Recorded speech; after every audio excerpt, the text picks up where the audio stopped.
আল্লাহর নবী তাহাজ্জুদের নামাজের সময় উঠলেন, দেখলেন কে যেন কোনায় দাঁড়িয়ে আছে। আল্লাহর নবী বললেন, কে তুমি? সাহাবী নবীজির কাছে এসে সালাম দিয়ে বললেন, আমি আব্দুল্লাহ। আল্লাহর নবী বললেন, কোন আব্দুল্লাহ? নবীজির সাহাবী বলে, আমি হলাম ওই আব্দুল্লাহ যার নাম ছিল আব্দুল উজ্জা। মুসলমান হওয়ার পরে আপনি তো নাম দিয়েছেন আব্দুল্লাহ। আল্লাহর নবী বড় আশ্চর্য হয়ে বললেন, তুমি কি সেই আব্দুল্লাহ? শরীরে অবস্থা কেন, কাপড়ের অবস্থা কেন? তুমি না ধনী বাবার ধনী সন্তান ছিলে? সকালবেলা এক জোড়া কাপড়, বিকাল বেলা অন্য জোড়া কাপড় পরিধান করতে, এই অবস্থা কেন তোমার? হযরতে আব্দুল্লাহ নবীজির কাছে সব ঘটনা খুলে বললেন।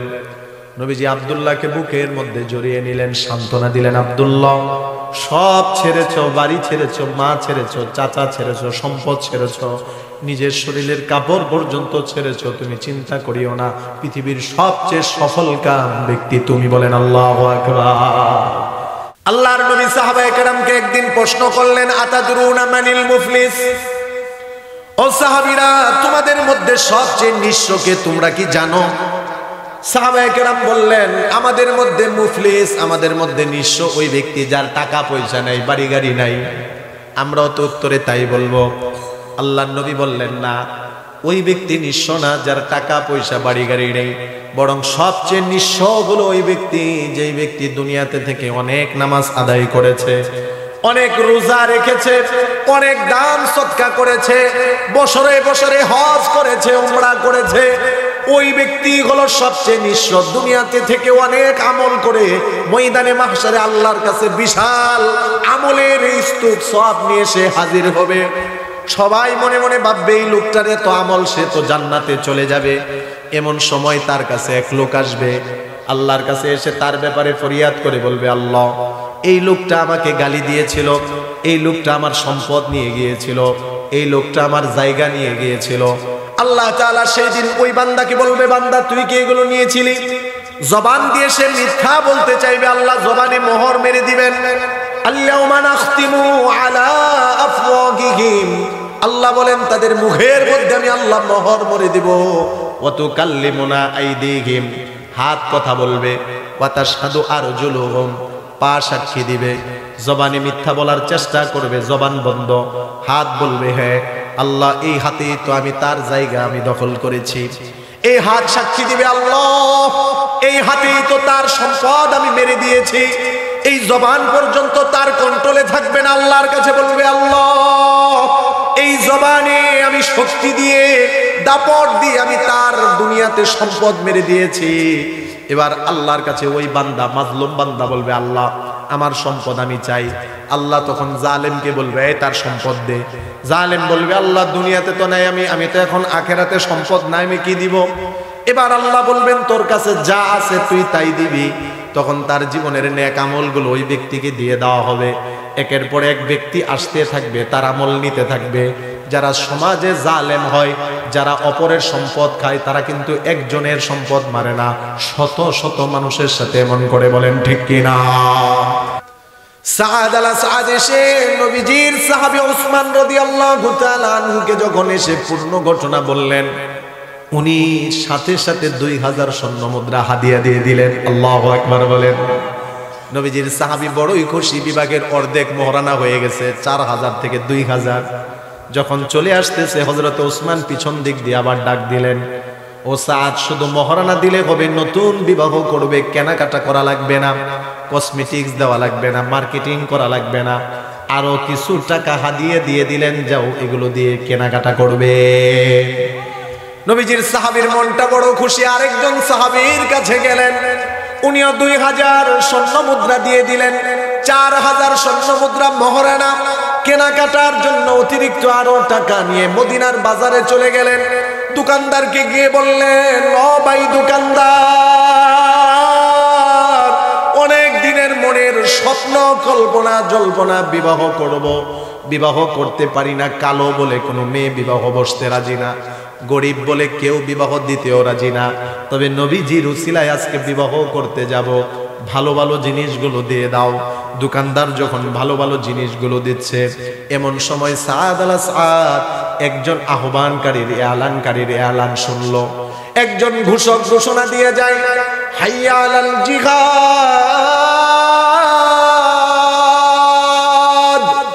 একজন ঘোষণাকারী ঘোষণা দিয়ে যায় মদিনার গলি গলিতে দিয়ে, ও মদিনাবাসীরা, তোমাদেরকে নবীজি জিহাদের জন্য ডেকেছে, তাড়াতাড়ি যারা মুসলমান আছো মসজিদের পানে ছুটে যাও। সকল সাহাবায়ে কেরাম মসজিদের দিকে ছুটে যাচ্ছেন। সাদ আল সাদ রাদিয়াল্লাহু তাআলা আনহু নবীজির প্রেম মোহাব্বত অন্তরে কত বেশি ছিল, আল্লাহ আর আল্লাহর রাসূলের জন্য কতটা পাগল পারা ছিল। দোকানদারকে বলল, ভাই দোকানদার, আপনার কেনাকাটা আমি পরে করব, আগে দেখি নবীজি কি বলে। মসজিদে ছুটে গেলেন আল্লাহর নবী, সাহাবায়ে কেরামের সামনে ভাষণ দিলেন, ও আমার সাহাবীরা, আগামী কালকে জিহাদের জন্য যুদ্ধে যেতে হবে, কাফেরদের বিরুদ্ধে লড়াই করতে হবে। ও আমার সাহাবীরা, আল্লাহর জন্য যে ব্যক্তি তার জান মাল কুরবানি করবে, আল্লাহ তাআলা তাদেরকে এর বিনিময়ে জান্নাত দান করে দিবে। হযরত সাদ আল সাদ রাদিয়াল্লাহু তাআলা আনহু মসজিদ থেকে বের হলেন। মসজিদ থেকে বের হয়ে মনে মনে একটা সিদ্ধান্ত নিলেন। আকাশের দিকে তাকিয়ে বলতে লাগলেন, আল্লাহ, বিবাহ করার উদ্দেশ্য হলো ঈমান পরিপূর্ণ করা। ঈমান পরিপূর্ণ হলে আমি জান্নাতে যেতে পারবো। যদি জান মাল ব্যয় করে আল্লাহ আপনার রাস্তায় জিহাদ করে যদি জান্নাতে চলে যায়, বিবাহের দরকার কি? 4000 স্বর্ণ মুদ্রা ছিল মহারানা, এগুলো দিয়ে তিনি একটা ঘোড়া ক্রয় করলেন। কেনাকাটার জন্য যে টাকা ছিল ঢাল তরবারি ক্রয় করলেন। অযুবক ভাইরা, দ্বীনের জন্য, ইসলামের জন্য, আল্লাহর জন্য, আল্লাহর রাসূলের জন্য আমরা কতটুকু কুরবানি করি আর সাহাবায়ে কেরাম কি করেছেন এটা বোঝানোর জন্য কথাটা বলতেছি। আল্লাহ এবং আল্লাহর রাসূলের জন্য ওনারা কতটা পাগল পারা ছিলেন। ঢাল তরবারি কিনে ঘোড়া ক্রয় করে সকালবেলা জিহাদের ময়দানে চলে গেলেন। আল্লাহর নবী ওই সাহাবীকে আর দেখেন নাই। লড়াই যখন শুরু হয়ে গেল, হঠাৎ করে কালো চেহারার দিকে নবীজির দৃষ্টি পড়ে গেল। আল্লাহর নবী ডাক দিলেন, সাদ, তোমার না বিবাহ করার কথা, এখানে কেন? মুচকি হাসি দিয়ে বলে, ইয়া রাসূলুল্লাহ, জান মাল আল্লাহর রাস্তায় ব্যয় করে যদি জান্নাত পেয়ে যাই, বিবাহ করার দরকার কি? আল্লাহু আকবার। উদ্দেশ্য একটাই ছিল, মাকসাদ একটাই ছিল, জান্নাত পাওয়া। আমাদের মতো উদ্দেশ্য দুনিয়া পাওয়া ছিল না, আমাদের মতো উদ্দেশ্য ব্যবসা নিয়ে স্বপ্ন ছিল না, চাকরি নিয়ে স্বপ্ন ছিল না, দল নিয়ে স্বপ্ন ছিল না, নেতৃত্ব নিয়ে স্বপ্ন ছিল না। স্বপ্ন ছিল আল্লাহ আর তার রাসূল, স্বপ্ন ছিল জান্নাত। বলেন আল্লাহু আকবার। তাদের চিন্তা ভাবনা, তাদের চিন্তা চেতনার আমাদের অবস্থা কি? আমরা কোথায় আছি? আল্লাহর নবী এই কথা যখন শুনলেন, নবীজি বললেন, তোমার মতো জান্নাতের পাগল মানুষ আমি খুব কম দেখেছি। আল্লাহর নবী কথা বলার পরে সাহাবী আবার জিহাদে শরীক হলেন, যুদ্ধে লিপ্ত হয়ে গেলেন। যুদ্ধ শেষ হয়ে গেল। এবার আল্লাহর নবী বললেন, মুসলমান যারা শহীদ হয়েছে তাদের লাশগুলো জমা করো। মুসলমান শহীদদের লাশগুলো জমা করা হচ্ছে। আল্লাহর নবী হঠাৎ করে দূরে তাকিয়ে দেখলেন, মাথাটা নিচের দিকে করা, কালো চেহারা বিশিষ্ট সাহাবী হযরতে সাদ অনেকগুলো কাফেরের মাঝখানে শহীদ হয়ে পড়ে আছেন। আল্লাহু আকবার বলেন। আল্লাহর নবী তাকিয়ে দেখলেন, সূর্যের আলোটা কালো চেহারার মধ্যে পড়তেছে আর চেহারা ঝলমল করতেছে। নবীজি কাছে আসলেন, সূর্যের আলোর দিকে নিজের শরীরকে করে দাঁড়িয়ে গেলেন। নিজের শরীর মোবারকের দ্বারা সাদ আল সাদের মধ্যে, চেহারার মধ্যে ছায়া দিলেন। সাহাবায়ে কেরামের জীবনী পড়তে গিয়ে জীবন ধন্য হয়, জীবন পরিবর্তন হয়। এজন্যই আমি প্রায় মাহফিলে আমার যুবক ভাইদেরকে বলি যে জীবনী পড়বেন সাহাবায়ে কেরামের। কিন্তু আমার যুবক ভাইয়েরা কবিদের জীবনী পড়ে, নায়িকাদের জীবনী পড়ে, নায়কের জীবনী পড়ে, খেলোয়াড়ের জীবনী পড়ে। আল্লাহর কসম, এদের জীবনী পড়লে কোনো ভালো কিছু পাওয়া যায় না। পাবেন আপনি নায়িকার জীবনী পড়ে ভালো কোনো কিছু পাওয়া যাবে? খেলোয়াড়ের জীবনী পড়ে ভালো কোনো কিছু পাওয়া যাবে? সাহাবায়ে কেরামের জীবনী, রাসূলদের জীবনী, নবী রাসূলদের জীবনী, তাদের জীবনীর মধ্যে আছে শিক্ষা, আদর্শ। আল্লাহর নবী সাহাবায়ে কেরামকে বললেন, আমার সাদ আল সাদের লাশটাকে নিয়ে আসো। নবীজির কাছে আনা হলো। আল্লাহর নবীর নিজে ওনার নাক মোবারকের উপর সাদ আল সাদের মাথাটাকে রাখলেন। নবীজি সাহাবীর কালো চেহারার দিকে তাকিয়ে আছেন। আল্লাহর নবী সাহাবীর দিকে তাকিয়ে আছেন। প্রথমে চোখ থেকে পানি ঝরতেছে। নবীজির চোখের পানি দেখে সাহাবায়ে কেরামও কান্না করতেছেন। আল্লাহর নবী কিছুক্ষণ পরে কান্না করার পরে সাহাবায়ে কেরাম তাকিয়ে দেখে রসুলের এই ঠোঁটের মধ্যে মুচকি হাসি দেখা যায়। আল্লাহু আকবার বলেন। এরপরে আরেকজন সাহাবী লক্ষ্য করে দেখলেন নবীজি মুচকি হাসি দেওয়ার পরে সাদের থেকে চেহারা ঘুরিয়ে নিলেন, আর নবীজির সাহাবী সাদ আলা সাদের দিকে নবীজি তাকান না। সাহাবীর জানাজার যখন প্রস্তুতি হবে, ওই সাহাবী এসে নবীজিকে বললেন, ওগো নবীজি, আজকে আপনি প্রথমে কান্না করলেন, তারপরে মুচকি হাসি দিলেন, তারপরে চেহারা ঘুরিয়ে নিলেন, এর কারণ কি? আল্লাহর নবী বললেন, কান্না করার কারণ হলো আমার একজন প্রিয় সাহাবী দুনিয়া থেকে বিদায় নিয়ে চলে গেছে। তার বড় স্বপ্ন ছিল বিবাহ করার, সে আর তার ইচ্ছা পূরণ করতে পারল না।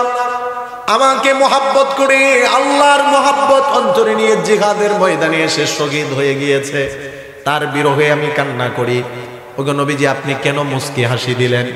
আল্লাহর নবী বলেন, মুচকি হাসি দিয়েছি এর কারণ হলো দুনিয়ার সুন্দরী বিবিকে ছেড়েছে আল্লাহর জন্য, আল্লাহ তার জন্য জান্নাত থেকে দলে দলে হুর পাঠিয়ে দিয়েছে। ওগো নবীজি, আপনি চেহারা ঘুরিয়ে নিলেন কেন?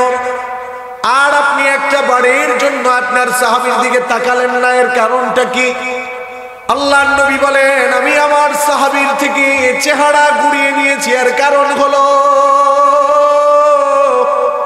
আমি নবীজি দেখেছি একটা হুর আমার সাহাবীর কাছে আসলো, তাকে স্পর্শ করে আদর শুরু করে দিল। কখন জান্নাতে যাবে, কখন আদর করবো, এই দেরি সহ্য হয় না। নবীজি বলেন, জান্নাতি হুর যখন তাকে আদর করে, আমি নবীজি আত্মমর্যাদায় তার থেকে চেহারা ঘুরিয়ে নিলাম। আল্লাহু আকবার। আল্লাহর জন্য জান মাল ব্যয় করলে আল্লাহর প্রিয় বান্দা হলে লস হয় না। যেই বান্দা যতটুকু কোরবানি করবে তার চেয়ে বেশি পুরস্কার যিনি দান করবেন তিনি কে? নবী করিম সাল্লাল্লাহু আলাইহি ওয়াসাল্লামের সাহাবায়ে কেরামের জীবনীগুলো পড়লে আমাদের জীবনে শিক্ষা আছে। ও আমার যুবক ভাইরা, আপনাদেরকে লক্ষ্য করে বলবো, নবীজির আরেকজন যুবক সাহাবী, নাম ছিল তার আব্দুল উজ্জা। উজ্জা একটা মূর্তির নাম। আল বিদায়া ওয়ান নিহায়ার মধ্যে এসেছে নবীজির একজন যুবক সাহাবী, নাম ছিল তার আব্দুল উজ্জা। আব্দুল উজ্জা মানে উজ্জা নামক মূর্তির গোলাম, কিন্তু তখন তিনি ছিলেন মুশরিক। নবীজির হাতে হাত রেখে কালিমা পড়ে তিনি মুসলমান হয়ে গেলেন। মুসলমান হওয়ার পরে নবীজি প্রশ্ন করলেন, কি তোমার নাম? সাহাবী বলে, আমার নাম হলো আব্দুল উজ্জা। আল্লাহর নবী বলেন, তুমি কেন উজ্জার গোলাম হবে? মুসলমান কোন লাতের গোলাম হবে না, মানাতের গোলাম হবে না, উজ্জার গোলাম হবে না, চাকরির গোলাম হবে না, ব্যবসার গোলাম হবে না, দলের গোলাম হবে না। মুসলমান একজনের গোলাম হবে, তিনি কে? আজ থেকে তোমার নাম হলো আব্দুল্লাহ, মানে তুমি আল্লাহর গোলাম। সুবহানাল্লাহ বলেন। হযরত আব্দুল্লাহ মুসলমান হওয়ার পরে আল্লাহর নবী বললেন, আব্দুল্লাহ, তুমি তো মুসলমান হয়েছো, তোমার পরিবারের সবাই তো মুসলিম। ওনার চাচা ছিল একজন মুশরিক, বাবা দুনিয়া থেকে বিদায় নিয়ে চলে গেছে, মা ছিল একজন মুশরিকা, পরিবারের সবাই ছিল মুসলিম। আল্লাহর নবী বললেন, তুমি আপাতত তোমার ইসলাম ধর্মের বিষয়টা গোপন রাখবে, কারো কাছে প্রকাশ করা দরকার নেই। আল্লাহর নবীর পরামর্শে তিনি গোপনে ইসলামের বিধানগুলো পালন করতেছিলেন। ইতিমধ্যে আল্লাহর নবী হিজরত করে মক্কা থেকে তিনি মদিনায় চলে গেলেন। হিজরত করে যখন মদিনায় নবীজি চলে গেলেন, নবীজির সাহাবী বয়স হলো 17-18 বছর বয়স। উনি আর নবীজিকে এখন দেখতে পারে না। সাহাবায়ে কেরাম দেখার স্বপ্ন রাখতো নবীজিকে, আর কপাল পোড়া আমাদের সমাজের অনেক যুবক দেখার স্বপ্ন রাখে নায়ককে, গায়ককে, ঠিক কিনা বলেন? খেলোয়াড়কে দেখবে, তার মনের স্বপ্ন। অমুক বড় নেতাকে দেখবে, এটা তার মনের স্বপ্ন। অযুবক, মুসলমানের স্বপ্ন হবে সচক্ষে রাসূলকে দেখতে পারিনি, অত্যন্ত স্বপ্ন যুগে হলেও যেন রাসূলকে দেখতে পারি, ঠিক কিনা? এটা হবে একজন মুসলমানের স্বপ্ন, এটা একজন মুসলমানের ইচ্ছা, তামান্না, কামনা, বাসনা হবে এটা তার। আল্লাহর নবীর সাহাবী রাসূলকে আর দেখতে পারেন না, রাসূল মদিনায় চলে গেছেন। রাসূলকে না দেখার বিরহ ওনার মধ্যে শুরু হয়ে গেল, একটা উন্মাদনা চলে আসলো। একদিন তার চাচা প্রশ্ন করলো, কিরে তোর মধ্যে পরিবর্তন দেখা যায়, তুই কি মুসলমান হয়েছস? এতদিন গোপন রেখেছিল, এখন আর গোপন রাখে না, প্রকাশ করে দিল। বলল, চাচা, ইন্নাদ-দীনা ইনদাল্লাহিল ইসলাম, আল্লাহর কাছে মনোনীত দিন ইসলাম ধর্ম গ্রহণ করে পৃথিবীর শ্রেষ্ঠ জাতি আমি মুসলমান হয়েছি। বলেন সুবহানাল্লাহ। চাচা তো ছিল মুশরিক, যখন এটা শুনলো সাথে সাথে ভাতিজাকে মারধর শুরু করে দিল। মারতে মারতে চাচা তার ভাতিজার শরীরটা রক্তাক্ত করে দিল। কিন্তু তারা তো আমাদের মতো মুসলমান ছিল না, মুমিন ছিল না। আমরা ইমানের ক্ষেত্রে বড় দুর্বল, মার খেলে মারের ভয়ে ইমান ছেড়ে দেই, ঠিক কিনা বলেন? চাকরির লোভে, টাকার লোভে, নেতা হওয়ার লোভে অনেক সময় আমরা ইমান ছেড়ে দেই। সাহাবায়ে কেরামের কাছে নিজের জীবনের চেয়ে, মালের চেয়ে, দুনিয়ার সব কিছুর চেয়ে বড় সম্পদ ছিল ইমান। নবীজির সাহাবী যখন তার চাচা তাকে মারধর করে তিনি রক্তাক্ত হন, চাচাকে বলে, ও চাচা, মারতে মারতে তুমি আমাকে মেরে ফেলতে পারো, একবার শহীদ হব, 100বার শহীদ হব, 1000বার শহীদ হব, আবার যদি আল্লাহ জীবন দেয় শহীদ হব, কিন্তু আমি ঈমান ছাড়ব না। বলেন আল্লাহু আকবার। ঈমান তাদের কাছে কত দামি ছিল, ঈমানের মোহাব্বত, ঈমানের প্রতি তাদের ভালোবাসা, ঈমানের প্রতি তাদের মূল্যবোধ কত বেশি ছিল। আল্লাহু আকবার বলেন। বলে, ও চাচা, দুনিয়ার সব ছাড়তে পারবো কিন্তু ঈমান ছাড়তে পারবো না, রাসূলুল্লাহকে ছাড়তে পারবো না। এবার চাচা যখন বুঝলো আব্দুল্লাহ মরতে রাজি কিন্তু ঈমান ছাড়তে রাজি না, চাচা এবার চিন্তা করে দেখলো, দেখি আব্দুল্লাহর মালের ভয় আছে কিনা। চাচা এবার বললো, আব্দুল্লাহ, তুই যদি ঈমান না ছাড়স, তোর বাবার সম্পত্তি তোকে দেওয়া হবে না। আমি চাচা, আমার কোনো ছেলে মেয়ে নেই, আমার সম্পত্তিও তোকে দিব না। হযরত আব্দুল্লাহ মুস্কি হাসি দিয়ে চাচার প্রশ্নের উত্তরে বলে, চাচা, বাবার সম্পদ দরকার নাই, আপনার সম্পদও দরকার নাই। পুরা মদিনা, পুরা পৃথিবীর সম্পদ যদি আমাকে দেওয়া হয়, আর যদি প্রস্তাব করা হয় ঈমান ছাড়ার জন্য, পৃথিবীর সম্পদ আমি ছেড়ে দিব, কিন্তু ঈমান ছাড়বো না। কেন কেন তোর কাছে কি দুনিয়ার সম্পদের মূল্য নেই? এই কথা বলার পরে এবার হযরতে আব্দুল্লাহ বলে, চাচা, আমার কাছে সম্পদের মূল্য আছে, তবে ঈমানের চেয়ে বেশি না। আল্লাহু আকবার বলেন। ঈমানের চেয়ে বেশি সম্পদের মূল্য আমার কাছে না। কেননা আমাদের নবী বলেছেন, একজন ঈমানদার যাররা পরিমাণ ঈমান নিয়ে যদি মৃত্যুবরণ করতে পারে, এই দুনিয়ার 10 দুনিয়া পরিমাণ জান্নাত আল্লাহ তাকে দান করবে। সর্বনিম্ন একজন ঈমানদার ব্যক্তির জান্নাতের পরিধি হলো দুনিয়ার 10 দুনিয়া পরিমাণ। আল্লাহু আকবার। এবার চাচা বড় বিপদে পড়ে গেল। আব্দুল্লাহর জানের ভয় নেই, মালের ভয় নেই, কিসের ভয় আছে আব্দুল্লাহ? কোন ভয়ে সে ঈমান ছাড়বে? এবার চাচা বলল, আব্দুল্লাহ, যা, তুই বের হয়ে যা। হযরতে আব্দুল্লাহ বাড়ি থেকে বের হয়ে যাচ্ছেন। চাচা এবার পিছন দিক দিয়ে আবার ডাক দিল, আব্দুল্লাহ, চলে যা, তবে তোর গায়ের মধ্যে যে জামা কাপড়গুলো আছে এগুলো আমি চাচার টাকা দিয়ে কিনা, এগুলো খুলে তারপরে যা। তার মানে শরীরের কাপড়গুলো খুলে তোকে যেতে হবে। এই কথা শোনার পরে হযরতে আব্দুল্লাহ চোখের পানি ছেড়ে দিয়ে কান্না শুরু করে দিল। ও চাচা, তুমি না আমাকে সন্তানের মতো লালন পালন করেছ, বাবার আদর, বাবার ভালোবাসা আমি পাইনি, তুমি তো আমাকে বাবার আদর, স্নেহ, ভালোবাসা দিয়েছ। আজকে আমি এত বড় দুশ্মন হয়ে গেলাম ঈমান আনার কারণে, তুমি আমাকে বলতেছো শরীরের কাপড় খুলে দিতে হবে। হযরতে আব্দুল্লাহ যখন কান্না করে, চাচা বলে, তোর চোখের পানির আমার কাছে কোনো মূল্য নেই, ঈমান ছাড়, না হয় কাপড় খোল। হযরতে আব্দুল্লাহ আকাশের দিকে তাকিয়ে বলতে লাগলো, আল্লাহ, তুমি কি আমি আব্দুল্লাহকে পরীক্ষা করতে চাও? আমার কাছে জীবন বড় না ঈমান বড়? তুমি কি পরীক্ষা করতে চাও আমি আব্দুল্লাহর কাছে মাল বেশি বড় না ঈমান বড়? আমার কাছে ইজ্জত বড় না ঈমান বড়? ওগো আল্লাহ, আমি আজকে পরীক্ষায় উত্তীর্ণ হব, আমার ইজ্জতের চেয়ে আমার ঈমান বড়। চাচা দাবি করার পরে নিজের শরীরের কাপড় খুলে উলঙ্গ হয়ে গেলেন।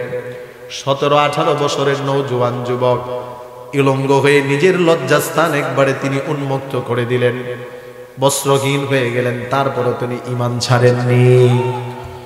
বস্ত্রহীন অবস্থায় জানালার পাশ দিয়ে গিয়ে মাকে ডাক দিল, ও মা, সন্তানের ডাক শুনে মা যখন ছেলের দিকে তাকায় চেহারা ঘুরিয়ে নিল। মা, কিরে বাবা, তোর এই অবস্থা কেন? তোর শরীরে কাপড় নেই কেন? ছেলে চোখের পানি ছেড়ে দিয়ে বলে, মা, ঈমান আনার কারণে চাচা আমার এই হালত করেছে। মা এবার বলে, বাবারে, আমার তো কোনো কিছুই করার নেই। আল বিদায়া ওয়ান নিহায়ার মধ্যে এসেছে তার বাবার ইন্তেকালের পরে চাচার সাথে তার মার বিয়ে হয়েছিল। বলে, বাবা, তোর চাচার বিরুদ্ধে তো আমি যেতে পারবো না, আমি কি করব? তোর জন্য কোনো কিছু করার নেই।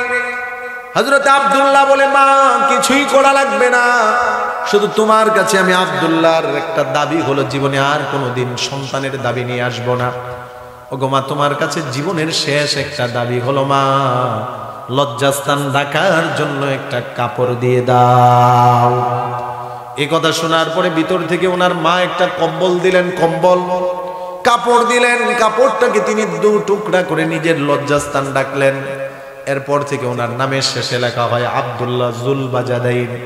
কাপড়ের দুইটা টুকরা দ্বারা নিজের ঈমান হেফাজত করেছেন, লজ্জাস্থান ডেকে। তারপরেও তিনি ঈমান ছাড়েননি। বলেন আল্লাহু আকবার। মক্কা থেকে চলে গেলেন, হিজরত করে মদিনায় যখন পৌঁছলেন, অনেক দিনের সফর, লম্বা সফর। আল্লাহর নবী তাহাজ্জুদের নামাজের সময় উঠলেন, দেখলেন কে যেন কোনায় দাঁড়িয়ে আছে। আল্লাহর নবী বললেন, কে তুমি? সাহাবী নবীজির কাছে এসে সালাম দিয়ে বললেন, আমি আব্দুল্লাহ। আল্লাহর নবী বললেন, কোন আব্দুল্লাহ? নবীজির সাহাবী বলে, আমি হলাম ওই আব্দুল্লাহ যার নাম ছিল আব্দুল উজ্জা।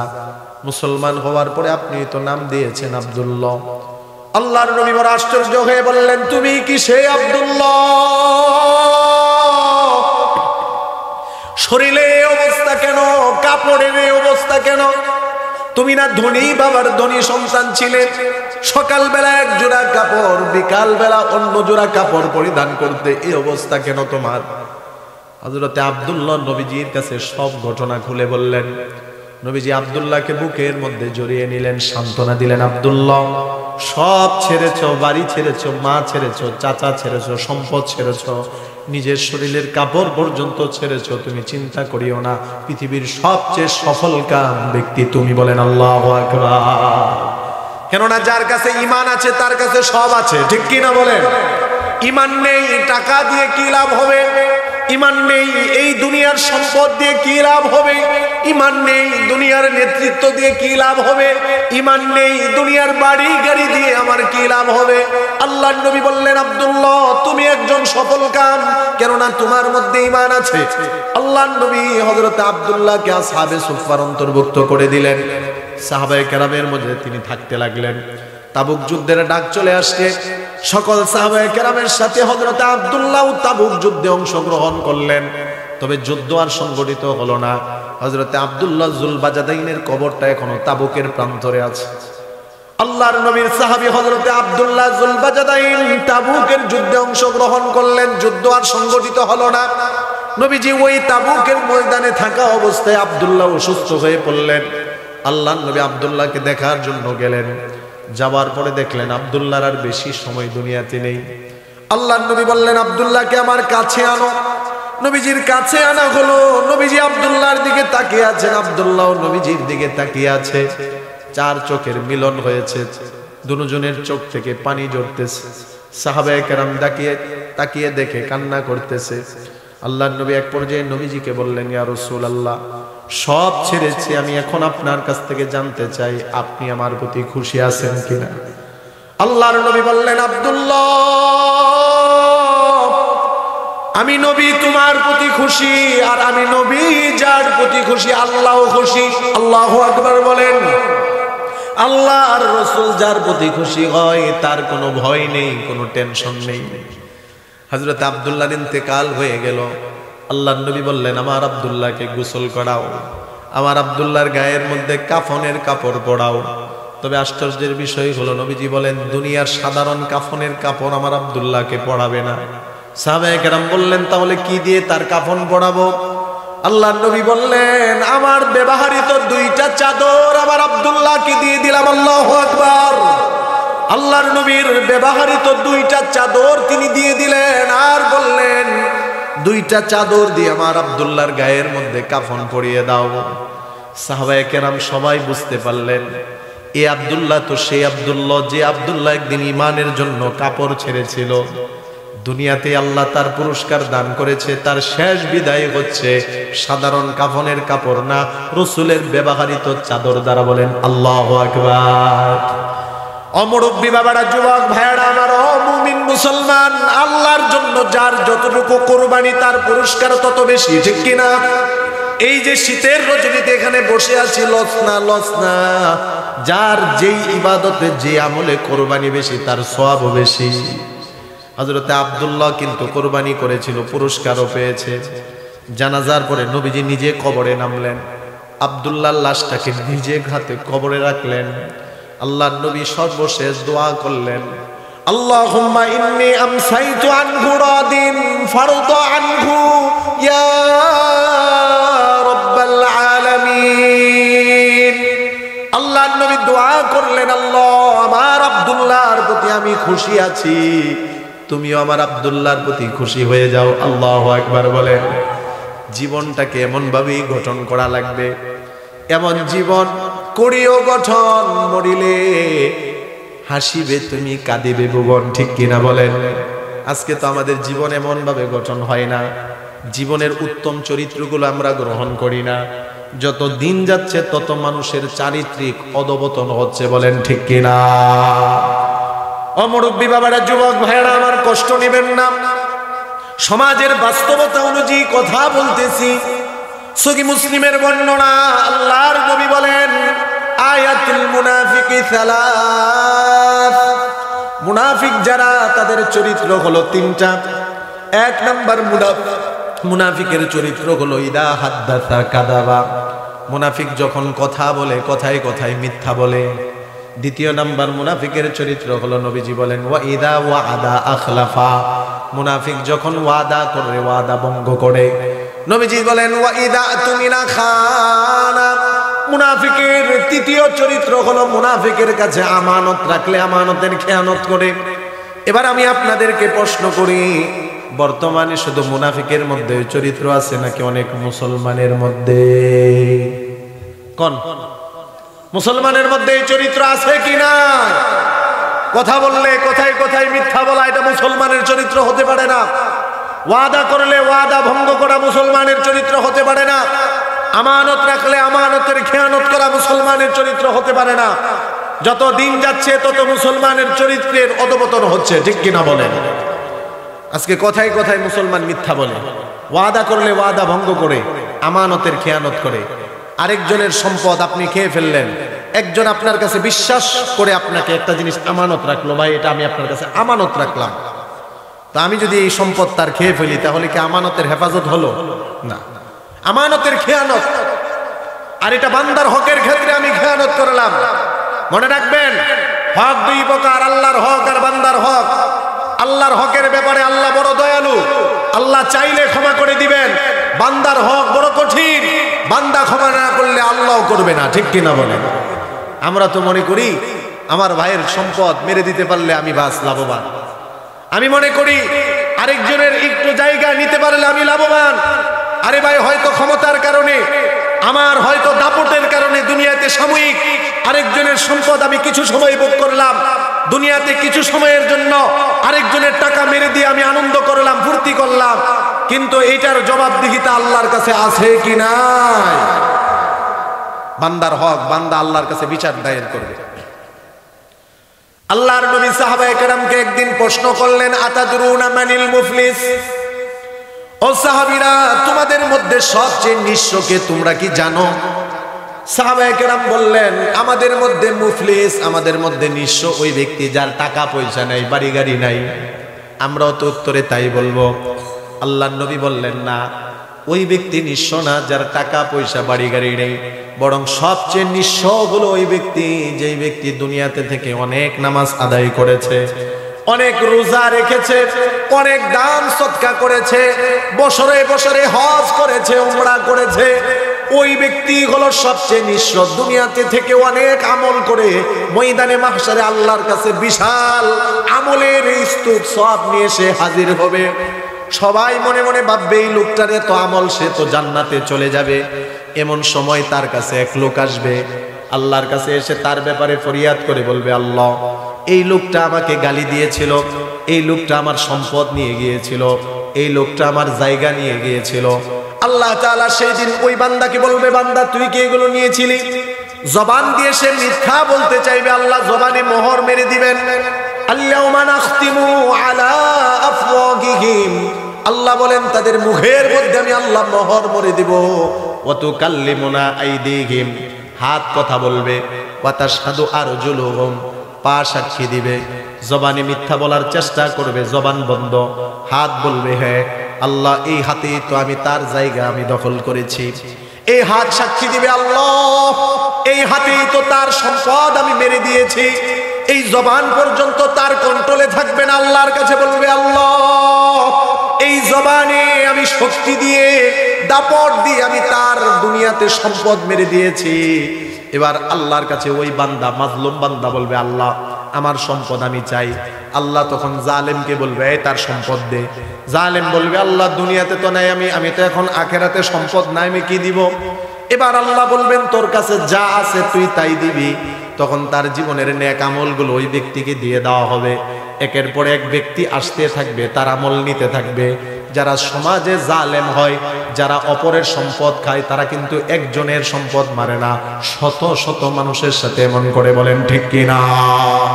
একের পর এক আসবে পাওনাদার, সব নিয়ে যাবে।